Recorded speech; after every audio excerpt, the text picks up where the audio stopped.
हाँ वाणी। हाँ, आज गुरुदेव कह रहे हैं, कल हमने मन के बारे में पढ़ा था। मनी राम आज कह रहे हैं, मन के खेलों के संदर्भ में वार्ता चल रही है। और गुरुदेव हमें समझा रहे हैं कि जिस किसी ने भी इस मन को समझ लिया,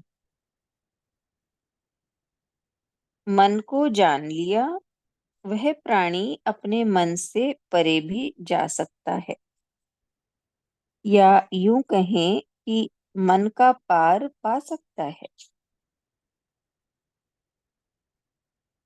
मन के लिए तो क्या वाह्यात्मा, क्या अंतरात्मा, क्या आत्मा परमात्मा, मन इन सब बातों के झंझटों में पड़ना नहीं चाहता। फिर भी जहां किसी की पहुंच नहीं, वहां भी मन के माध्यम से पहुंचा जा सकता है।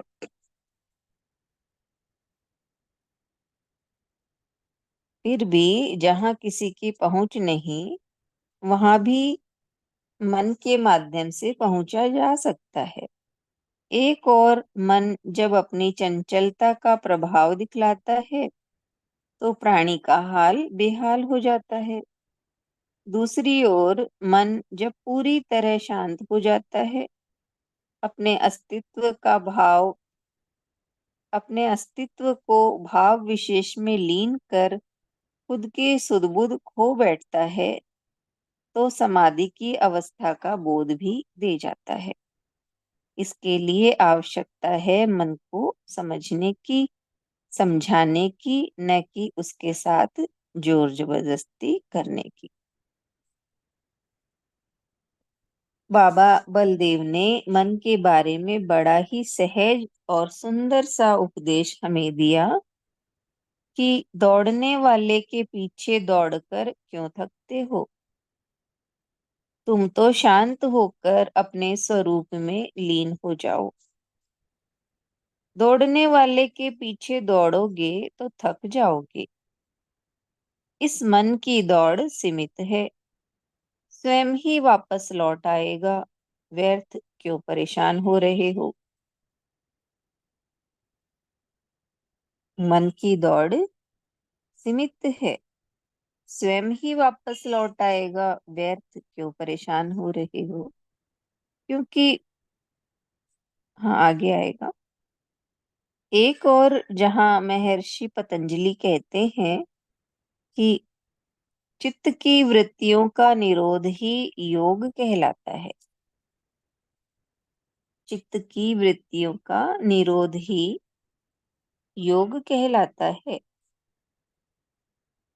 वहीं दूसरी ओर बाबा बलदेव हमें समझा रहे हैं कि हम किस प्रकार चित्त की वृत्तियों को संभाल सकते हैं, समझ सकते हैं।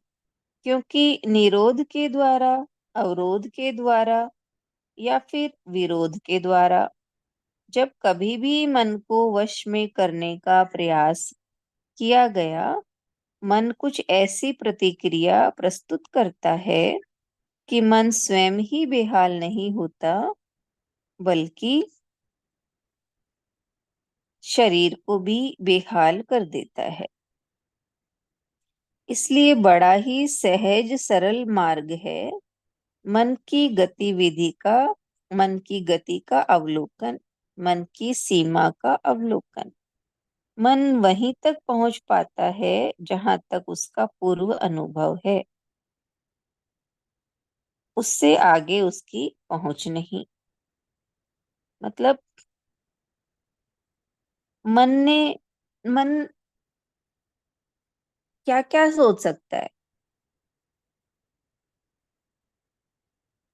जो उसने अनुभव किया हुआ है पहले, संसार को अनुभव किया हुआ है, सुख दुख, वस्तुएं, प्रकृति, इन सबको उसने देखा है, अनुभव किया है, तो केवल उतना ही ये मन सोच सकता है, उसके आगे इसकी पहुंच नहीं है।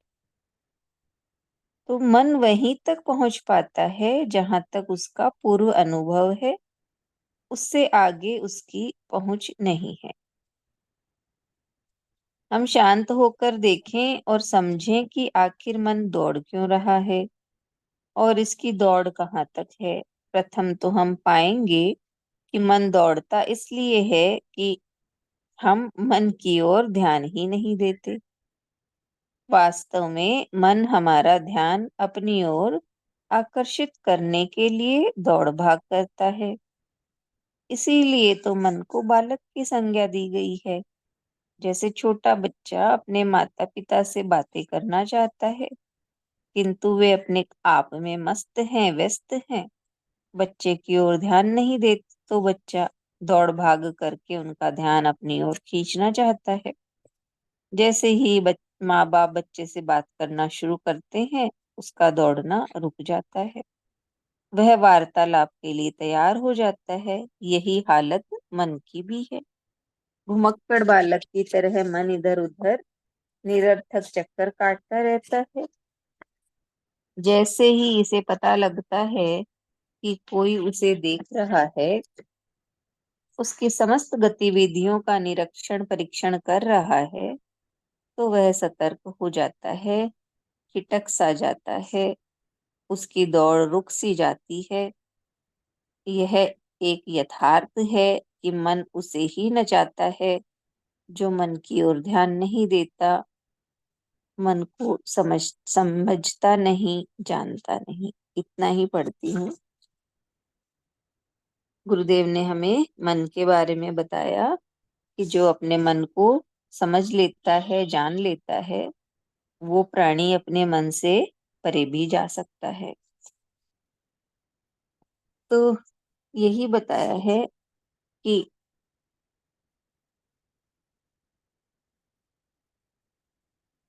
मन जो है वो अपनी एक ओर तो चंचलता का प्रभाव दिखाता है और प्राणी को बेहाल कर देता है, और दूसरी तरफ जब मन शांत हो जाता है तो वो समाधि की अवस्था का भी बोध दे जाता है। तो ये अवस्था पाने के लिए अपने मन को हमें समझने की जरूरत है, ना कि उसके साथ जोर जबरदस्ती करने की। बाबा ने कहा कि दौड़ने वाले के पीछे दौड़ोगे, दौड़कर क्यों थकते हो। अगर हम दौड़ने वाले के पीछे दौड़ेंगे तो थक जाएंगे। इस मन की दौड़ सीमित है, ये स्वयं ही वापस लौट आएगा। इसलिए इस मन के पीछे परेशान नहीं होना है।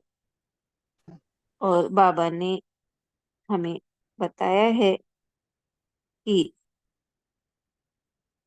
किस प्रकार, जैसे पतंजलि में कहा कि चित्त की वृत्तियों का निरोध ही योग है, तो बाबा भी हमें यही समझाते हैं कि किस तरह हमें अपनी वृत्तियों को संभालना है।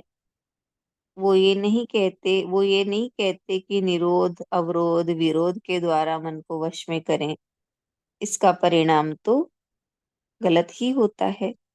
बाबा ने यही कहा है कि मन की गति का हमें अवलोकन करना है, मन को देखना है।